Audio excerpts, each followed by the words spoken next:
Muito bem-vindos! Estamos começando mais um programa de Olho no Som, o som que você ouve, aqui você vê. Estamos começando mais um programa e hoje o assunto é sério, hein? Nós vamos falar sobre a musicoterapia. O que é isso? Musicoterapia. Eu me apaixonei pela musicoterapia quando eu fui pesquisar e tudo. Eu que sou músico, né? E já estou acostumado a extrair algumas emoções das pessoas quando toco determinada música, faço determinados modos, né? Mas a musicoterapia é muito abrangente, é muito interessante, é muitíssimo importante e ela também faz parte da área da medicina, vamos dizer assim, né? E sobre esse assunto eu falarei hoje com a psicóloga, psicanalista Raquel Rocha. Então vamos deixar de conversa e vem comigo!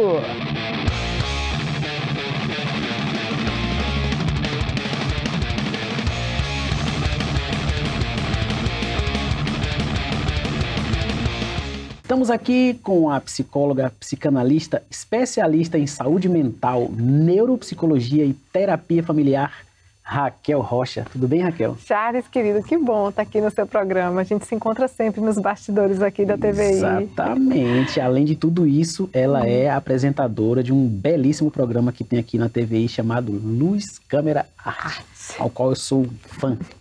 Raquel, hoje nós iremos falar sobre musicoterapia. O que é isso?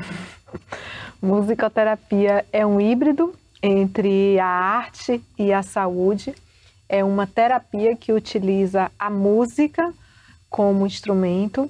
E aí, assim, a gente tem essa diferença. A gente tem o terapeuta que utiliza a música como um recurso. Então, o psicólogo, ele pode utilizar a música como um recurso, um dos recursos na terapia, o terapeuta ocupacional. E a gente tem o musicoterapeuta, onde a música não é apenas um recurso, ela é o instrumento principal do trabalho. O musicoterapeuta ele tem que ter uma formação específica, que pode ser a nível de graduação ou a nível de especialização aqui no Brasil. E assim, existem diversos estudos científicos comprovando os benefícios da musicoterapia, tanto no tratamento, na reabilitação, na prevenção e na promoção da saúde. Legal. E como surgiu e quando surgiu a musicoterapia? Se a gente parar para pensar, a gente já tem assim, a musicoterapia já na mitologia. O deus Apolo, ele era o deus da medicina e da música, ou seja, já existia essa relação dentro da mitologia. Na filosofia, a gente tem Platão, que falava que a música ela influencia o caráter do indivíduo. Aristóteles falava que a música purifica as emoções, ou seja, a música tem uma função dentro do emocional. E Hipócrates, que é considerado o pai da medicina moderna, já utilizava a música com fins terapêuticos em pacientes que tinham alguns transtornos mentais. Então, a utilização da música com fins terapêuticos ela é muito antiga. A gente tem lá no século IX um cientista islâmico, Al-Farabi, que ele faz assim, os primeiros estudos mesmo, colocando a música como instrumento de reabilitação. E a partir da Segunda Guerra, realmente que isso ganha força. E os primeiros cursos surgem, inclusive, durante a Segunda Guerra, em 1944, na Universidade de Michigan, nos Estados Unidos, surge ali o primeiro curso de musicoterapia, por conta da experiência com os pacientes, os soldados feridos de guerra, em que se percebeu que a música ajudava na reabilitação desses pacientes. Então, você vê que é bastante antiga e as pessoas ainda conhecem pouco sobre a musicoterapia. Exatamente. Eu estava fazendo uma pesquisa recente, né, sobre a musicoterapia, porque como músico eu tenho uma curiosidade, né? E a música, ela rompe fronteiras. Então, tem os modos gregos que a gente utiliza muito para extrair emoções das pessoas quando você quer que a pessoa sinta um saudosismo, quando você quer que a pessoa se sinta confortável, quando você quer que a pessoa se sinta mais eufórica, né? Feliz. E aí você se utiliza dos modos gregos para que você traga isso, né? E eu estava vendo realmente que são recentes esses estudos no Brasil, inclusive são poucos lugares do Brasil que tem musicoterapeutas atuando, né? Mas quais são as indicações da musicoterapia? A musicoterapia ela é indicada em casos de depressão, de ansiedade, transtorno de estresse pós-traumático, psicose. Às vezes um paciente em crise, em surto psicótico, a música pode ser utilizada para acalmar esse paciente. Em casos de autismo, os resultados são muito positivos. Alzheimer, outros tipos de demência, distúrbios da fala, distúrbios motores. Então, assim, numa infinidade de situações, a música, ela tem um efeito muito positivo. Isso que você estava falando, assim, de como as coisas são muito recentes ainda, apesar da musicoterapia ser tão antiga. Na minha graduação de psicologia, nenhum professor falou de musicoterapia, né? Então, por que ainda se fala tão pouco dessa técnica, que é uma técnica tão fascinante, né? A musicoterapia. Sim, tão abrangente. Lembrando isso, que eu sou psicóloga, eu não sou musicoterapeuta. A música acontece comigo de uma forma assim, a música dentro do processo terapêutico, Charles, quase que acidental, mas ao mesmo tempo assim fascinante. Há muitos anos atrás eu estava com uma paciente idosa que ela estava perdendo a visão e o luto não é só quando a gente perde um ente querido, né? Quando a gente perde qualquer coisa, a gente pode entrar nesse processo de luto. Sim. E assim, junto com a perda da visão, ela estava num processo depressivo e ela ficava ouvindo só notícias ruins no rádio o tempo todo. E porque ela não conseguia mais ver televisão, então acabava que ela ligava o rádio e ficava só ouvindo notícias ruins.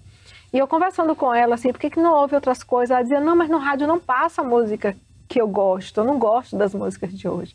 Aí, o que tipo de música que a senhora gosta? Aí ela começou a cantar músicas da época dela, e eu, assim como eu gosto de filmes muito antigos, eu também gosto muito de músicas antigas. Então, todas as músicas que ela cantava, eu também sabia a letra toda. E a gente cantava junto.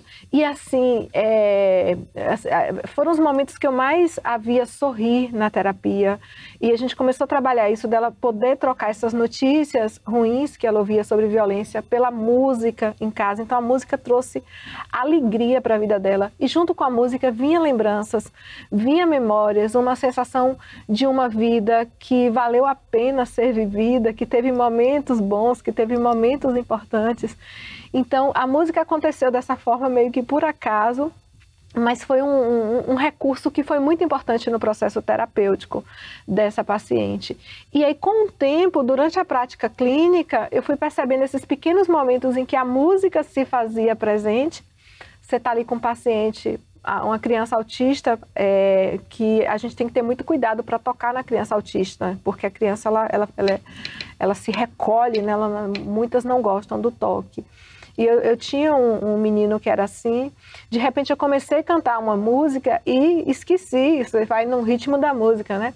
Fui no mercado comprar café, veio a formiguinha e subiu no meu pé, e eu fui lá, toquei no pé dele e ele riu.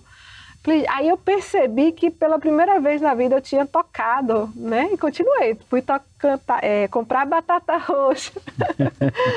E daqui a pouco tem a parte da música que fala, eu sacudi, ele era todo enrijecido, parecia um robozinho. Aí ele começou, né?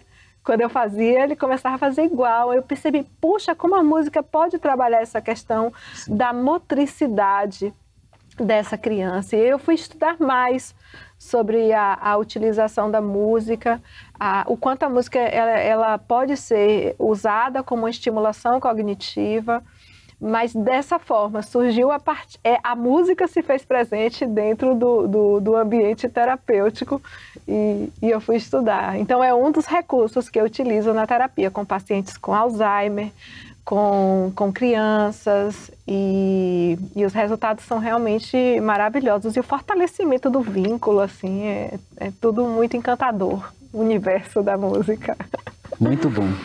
Raquel Rocha, psicóloga, psicanalista, inteligentíssima, falando sobre musicoterapia. A gente volta já com De Olho no Som.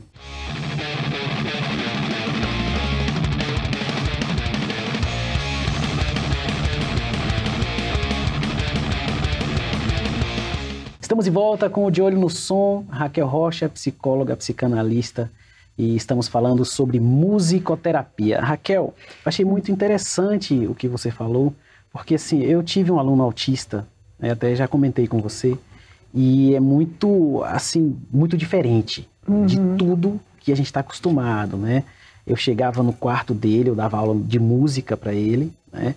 E de certa forma isso é um processo de musicoterapia, porque eu estou lidando com um autista, eu não sei qual é a reação dele, eu nem, né, você é psicóloga, você é psicanalista, você já sabe o que te espera, eu não sabia, eu nem quando imaginava. você me relatou isso, sabe o que eu pensei? Da mesma forma que a música se fez presente dentro da minha área da saúde, a saúde se fez presente dentro da sua área da música. Sim. Você estava dando uma aula de música e você percebeu que ali tinha algo mais, uma promoção ali de saúde mental, muito mais do que o aprendizado musical.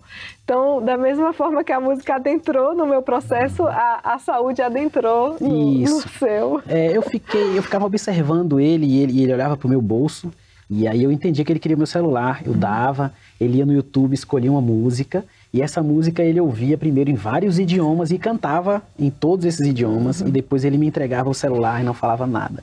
Eu falava, essa música que você quer ouvir? Ele, sim. Aí eu cifrava a música e já passava para ele, ele já tocava a música. Não tinha aquela coisa de, eu vou aprender, eu vou falar o que é que eu quero, porque o autista, ele pouco se comunica com a fala, né? E às vezes ele é muito prático, né? Exato, já vai direto, ele vai faz direto. O que tem que então fazer. eu ensinei cifra para ele uma vez só. Porque o autista, pegava. ele tem essa coisa, né? Geralmente o QI é muito alto, né? E aí eu entregava para ele a cifra, ele já tocava a música toda, só que ele geralmente tocava naquele ritmo bem, assim, alegre, bem rock and roll, né? Ele sempre gostava disso, né? E eu lembro que eu ficava observando o quarto dele, cada detalhe, né? Para saber como que foi construído o quarto para ele, ou se aquele quarto foi construído da forma da casa mesmo, naturalmente, né? E eu via que tinha uma área no quarto, assim, que tinha umas janelas, que não sei se dava para outros banheiros, outras suítes, né? E de vez em quando eu via uma câmera ali, vinha assim aquela câmera e filmava, né? A família querendo saber como tava, mas eu nunca vi nenhum resultado disso. Mas um dia eu estava dando essa aula para ele e a porta do quarto se abriu um pouquinho e veio uma pessoa com o celular, filmou, sem que ele percebesse, claro que ele percebeu, né? Porque eles têm uma percepção aguçada, e foi embora. Depois que eu desci dessa aula, a mãe dele chegou e me deu um abraço, tipo assim, de uns 3 minutos, um abraço muito emocionado, ela chorou muito. E ela falou assim, eu pensava que era você que estava tocando. E quando eu vi que era o meu filho, eu não tive palavras, eu não sabia o que dizer, porque eu nunca imaginava que ele ia aprender algumas notas e ele estava tocando várias músicas já, né? Aí eu falei, mas o mérito não é meu, é dele, o mérito é dele, eu só estou aqui para dar o caminho, né? Porque a música naturalmente já está dentro dele, né? O processo também de aprendizado nosso como músico é uma coisa que nos deixa sempre curioso com as emoções das pessoas, né? A gente vai aprendendo naturalmente com as músicas que a gente tira para tocar nos eventos que necessitam de determinadas músicas, mas com o tempo a gente passa a entender que uma deixa a pessoa mais feliz, outra deixa a pessoa mais triste, outra deixa a pessoa mais preguiçosa, outra deixa a pessoa mais nostálgica, né? Outra deixa a pessoa tranquila, porque tranquilidade, nostalgia e preguiça são coisas diferentes, né? E a gente vai aprendendo isso com o tempo na música, de maneira que chega um ponto que a gente passa a utilizar disso, né, numa composição musical, para que aquela pessoa sinta determinada coisa, até para a sua música fazer sucesso mesmo. No meio de produção musical é muito comum isso, né? Então, quando eu ouvi falar de musicoterapia, eu fiquei fascinado, porque me lembrou muito Enya, né? Kitaro, que eu gostava de ouvir muito, Yanni, que eu amo, Yanni, Chick Corea, que é um cara que a minha vida toda, quando ele morreu, eu falei assim, poxa, o cara que eu levei a vida inteira para aprender uma música dele. Então é um conhecimento absurdo, né? E sempre que eu ouvi as músicas dele, são músicas para músicos, para estudiosos da música, né? Que são muito avançadas, mas eu ficava extremamente feliz e motivado em trabalhar mais com música, né? Isso é bom demais. E a musicoterapia, ela vem para entrar em determinadas áreas do cérebro que a medicina por si só não consegue. Porque ela ativa diversas áreas do cérebro. Ela, por exemplo, ela atua nas estruturas do sistema límbico, que é uma parte do nosso cérebro responsável pelas emoções. Ela atua também no hipocampo, que é uma região também que atua na área das memórias. E, na verdade, através de exames de neuroimagem, se percebeu que a música, ela ativa várias áreas do cérebro e é como se ela fizesse com que essas áreas conversassem entre si. Então, ela tem a possibilidade de promover a neuroplasticidade. Neuroplasticidade é a capacidade dos nossos neurônios de desenvolver novas funções, sim, de reaprender uma coisa diferente. Então, a forma como ela age é uma forma neurológica mesmo, a música. Agora, sim, não é um processo rápido, você não vai fazer uma ou duas sessões de musicoterapia. É um processo longo, é um processo contínuo. O resultado vai a partir de cada um, da vivência de cada um. Lembrando que o paciente não precisa ter conhecimento musical. As sessões de musicoterapia podem ser individual ou podem ser em grupo. Então, é o processo de cada um, é o tempo de cada um. Não é uma coisa assim medida, exata, mas quanto mais se estuda música, mais se vem percebendo esses benefícios. E a gente nem precisava desses estudos para a gente saber o quanto a música influencia nas nossas emoções, né? Porque a gente sente, a gente ouve uma música assim, a gente se arrepia, a gente ouve uma música, a gente fica feliz, a gente ouve uma música, a gente fica mais, né, mais triste. É mais interessante do que um perfume, né? Que o perfume ele traz uma memória afetiva, né?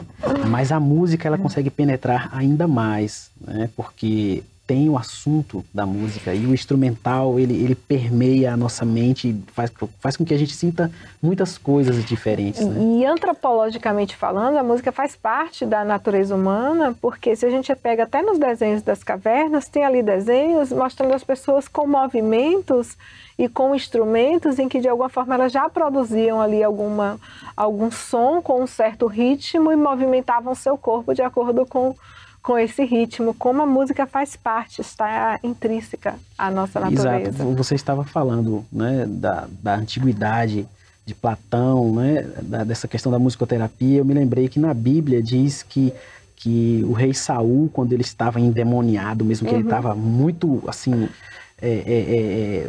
cheio de problemas e tudo, né? Ele chamava Davi e Davi tocava sua harpa e ele conseguia se tranquilizar. É um uso terapêutico da música. Exato. É um uso terapêutico.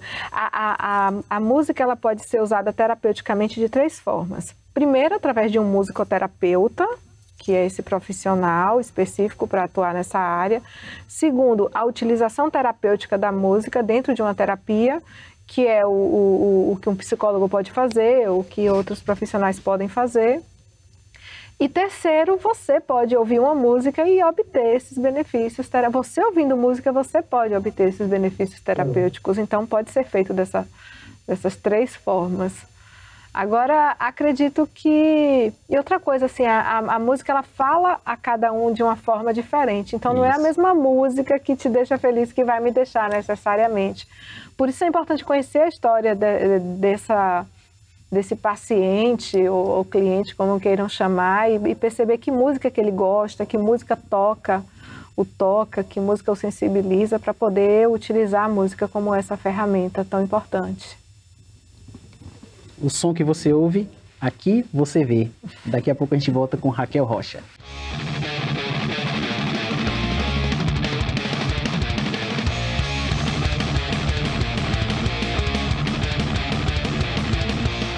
Estamos de volta com o programa De Olho no Som e a psicóloga e psicanalista Raquel Rocha falando sobre musicoterapia, um assunto antigo, porém novo. Curioso, no mínimo, né? Você que é músico, fica esperto aí, hein? De repente você pode fazer uma especialização, você pode procurar uma graduação num assunto que é muito diferente, que é muito abrangente e que eu particularmente fiquei apaixonado. Até bati no microfone aqui de emoção. Raquel, como estudante de música e professor de música, eu costumo dizer para os músicos que parte dos músicos aprendem a música de ouvido, como se diz, né? através de um treinamento auditivo que muitos deles não sabem que tem esse treinamento auditivo. Muitos têm o dom, e por isso tem muitas facilidades com algumas coisas na área da música, na arte da música. Outros, eles vão estudando ao longo do tempo, outros por necessidade. Às vezes ele começa a tocar em uma banda e a banda exige que ele toque determinadas coisas que ele não conhece, ele vai buscar, mas de observar alguém tocar, porque hoje tem o YouTube. Na minha época não existia, era no ouvido mesmo. Então o treinamento auditivo, você ouvia 50 vezes uma música e aprendia, né? Quando você ouve uma música completa para você extrair de lá o que o teclado, que geralmente é o instrumento mais baixo que tem na música, está fazendo. Então você cria um ouvido aguçado como basicamente um cego, né? E tem os músicos da área teórica que vão para a faculdade, que estudam a teoria musical aprofundada e que sabem ler e escrever fluentemente. E geralmente essas duas partes, elas não se encontram muito, né? É raro você encontrar um músico hoje que ele é bom de ouvido e bom de teoria, né? E quando a pessoa é bom de ouvido e bom de teoria, ele consegue o que a gente está fazendo aqui, falando aqui sobre, que é gerenciar as emoções através do que ele toca, fazer com que aquele local que ele está sinta determinada emoção através do que ele está executando ali no momento, porque ele domina as técnicas e ele tem a sensibilidade de quem está ouvindo, né? Isso é muito, muito interessante. Para quem que é destinada a musicoterapia? Tem idade para isso? Para todas as idades. A musicoterapia pode beneficiar um bebê dentro da barriga da mãe até uma pessoa muito idosa, num estado terminal, até a hora de partir. Então, existindo vida, a música pode trazer esses benefícios. Então, assim, várias mulheres grávidas já fazem isso, colocam músicas ali para o seu bebê ouvir, para tranquilizar, e ela percebe, inclusive, o bebê reagindo à música na barriga, né? A forma como o bebê vai se movimentando. Eu fiz isso meio que no ritmo da música. E a gente sabe o quanto o ritmo influencia. Às vezes a gente está num lugar que a gente nem pode, a gente ouve uma música e a gente já... Sem perceber, a gente já começa a mexer o corpo naquele movimento.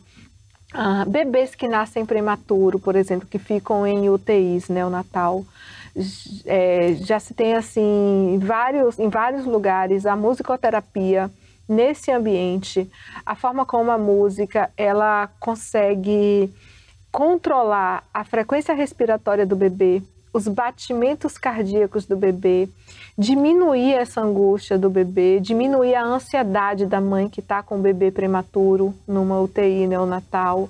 A música, ela consegue meio que... Porque numa UTI neonatal, imagina-se a quantidade de sons desagradáveis que tem ali, de barulho, de metal, de ruído. Então, a música naquele ambiente pode diminuir o incômodo que esses barulhos geram. A mãe cantar para o bebê fortalece esse vínculo, a mãe cantar para o bebê. Então, assim, desde o bebê na barriga, quando ele nasce, nas etapas de desenvolvimento, na adolescência a gente percebe o quanto a música, às vezes até influencia na personalidade que o adolescente ele influenciava, né? Uma personalidade muito fluida. Isso. Na fase adulta, então até nos cuidados paliativos, em processos degenerativos, como eu citei aqui, o Alzheimer, a demência. A música, normalmente, a pessoa não sabe o seu nome, mas ela consegue lembrar a letra inteira de uma música. Olha que coisa fantástica. Tem um neurologista inglês muito famoso, chamado Oliver Sacks, que ele era um fã da música e ele falava muito sobre o efeito terapêutico da música. E ele dizia assim, que ele via pacientes que não andavam mais. No momento que ouvia uma música, levantava e dançava. Ou pacientes que já não falavam nada, no momento que ouvia uma música, começava a cantar. Então, se você pensa, a pessoa não lembra mais de nada, mas ela consegue lembrar a letra de uma música, não é só a letra da música, é o que essa letra dessa música pode desencadear, qual lembrança ela pode trazer junto com ela, pode reativar, reavivar. Então, Oliver Sacks, ele falava que a música ela é um antídoto contra a demência. Então, nas perdas cognitivas, a música ela é muito utilizada, com resultados muito positivos. E mesmo que não seja mais possível, né? Se pensar num paciente terminal, mesmo que não seja possível o processo de reabilitação, pelo menos você traz qualidade de vida, traz conforto, traz alegria ali naquele momento final, momento da partida. Como observador, que eu também gosto de ser, eu tenho observado que que eu mexo com som também, né? Na área sonora, técnica sonora, uso de frequências e tal. E as pessoas que não ouvem, elas sentem a música através das vibrações. Então, por isso que quando você tem um som potente, que solta aquele grave, aquela vibração forte ali, a pessoa começa a sentir aquilo e o batimento cardíaco acelera e a pessoa passa a sentir uma coisa melhor. Como também se você soltar uma frequência grave contínua, a pessoa vai sentir que é algo tenso, né? Agora mesmo eu estou fazendo a trilha sonora de uma série muito boa que a gente está fazendo aqui, a TVI, a Band, que é Inteligência Policial, e é bem curioso, porque a gente está lidando com vários casos diferentes, né? E geralmente são casos de assassinato, desaparecimento e tudo. Então, tem as reuniões da polícia, tem quando a viatura sai em busca dos suspeitos, tem aquela situação tensa, tem aquela situação de quando acham um corpo, e tudo isso eu tenho que reproduzir na música, no som, daquele né? contexto. Às vezes não é, porque uma trilha sonora nem sempre é uma música que conta uma história. Ela é um som de determinada duração que vai contar aquele momento, né? E assim, é muito curioso isso, porque a gente tem que assistir a cena várias vezes, a gente tem que viver aquilo, a gente tem que conversar com as pessoas, sentir a emoção daquela cena, para que a gente música crie isso e solte no momento que a série está no ar, as pessoas entendam. É a trilha sonora de um cinema. O que seria o cinema sem a música? Eu já vi vários programas falando sobre isso, eu acho que o seu também já falou sobre isso, né? Você tirar a trilha sonora de uma cena, de um filme, né? E perde toda a emoção, né? É uma coisa assim muito, muito, muito, muito interessante. Eu vi nas minhas pesquisas uma musicoterapeuta falando de um amigo dela que sofreu um acidente. Ele era baterista e ele teve um quadro de paraplegia. Então os médicos diziam que não tinha jeito mais, que era irreversível, que era, né? E ela já fazia música na faculdade, ela tentou ajudá-lo de alguma forma e ela chegou para ele e ela explicava que a musicoterapia também é aquela questão de que você não vai simplesmente chegar, como você falou, né, para qualquer pessoa e tocar determinada música. Você precisa entrar no universo da pessoa e você vai perceber os movimentos da pessoa, e através dos movimentos que ela faz, através da PNL dela, através dos sons que ela emite, porque às vezes a pessoa não consegue falar, né? Você vai usar aquilo dali como seu princípio tonal e rítmico para você construir uma música de improviso e a pessoa entrar nesse contexto, né? E ela falou que foi fazendo isso, e ela disse que ele tinha espasmos de respiração e tal. Como que ela fez? Ela comprou uma pianola, que é um teclado que você sopra, né? Só sai o som se você soprar, e ela deu para ele e ele começou a tocar ali e tentando, e ele conseguiu ter o ritmo de volta na respiração dele. Com o tempo, ela montou uma bateria no quarto dele e foi montando aquilo e desceu para tomar um café, que ela disse que levou 2 horas, que ela não era baterista, não sabia como montar, né? Desceu para tomar um café com a mãe dele e ouviu um som da bateria. Ela falou, mas ele não pode, porque ele não consegue sozinho sair da cama para a cadeira de rodas. E quando ela chegou, ele tinha saído e ele estava tocando a bateria. Para ir para a bateria. E ele fez uma técnica que só os grandes bateristas já os estudiosos conseguem fazer, que é a técnica do pedal duplo, onde você toca com 2 pedais, tem uma articulação que vai para o mesmo bumbo ali. Por quê? Porque ele tinha os espasmos, né, e ficava tremendo a perna assim, então ele num pé só, ele conseguiu fazer tudo, só que ele foi trabalhando aquilo e deixando no ritmo. E depois disso, ela apresenta ele na palestra. Ele já tocando, ele em pé, ele andando, ele dirige hoje, né? Então, a importância da musicoterapia, a importância da gente conhecer sobre a música, né, aliada à terapia, e buscar isso daí. E lembrando que musicoterapia não é só necessariamente tocar um instrumento, nem é só passar uma música para o paciente ouvir. É um conceito tão amplo, um próprio som de um objeto, o ritmo do corpo, você pode fazer exercícios, sons com a sua própria respiração. Então é uma utilização bem ampla aí que normalmente os musicoterapeutas eles utilizam, né? Então ela pode ser, como a gente chama de ativa, quando se usa instrumento musical, quando o paciente está ali tocando alguma coisa. Pode ser passiva, quando ele está só escutando uma música executada. E pode se utilizar vários objetos, até os sons do próprio corpo. Não quer dizer também que tem uma coisa, uma melhor que a outra, é o que é melhor para aquela pessoa que está ali. Sim. Porque às vezes aquela pessoa não tem habilidade, não quer, não nasceu para tocar, não gosta. Então ela pode ter esse benefício escutando a música, né? Ou cantando.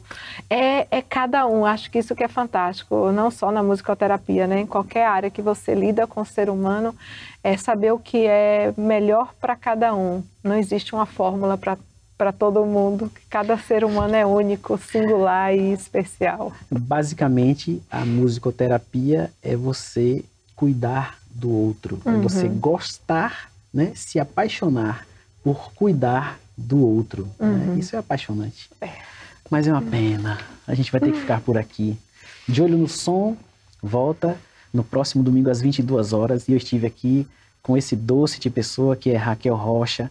Ela que é inteligentíssima, minha amiga, apresentadora, colega aqui da TVI, psicanalista, psicóloga. E a gente falou sobre esse assunto que é interessantíssimo. Tenho certeza que você também vai ficar apaixonado.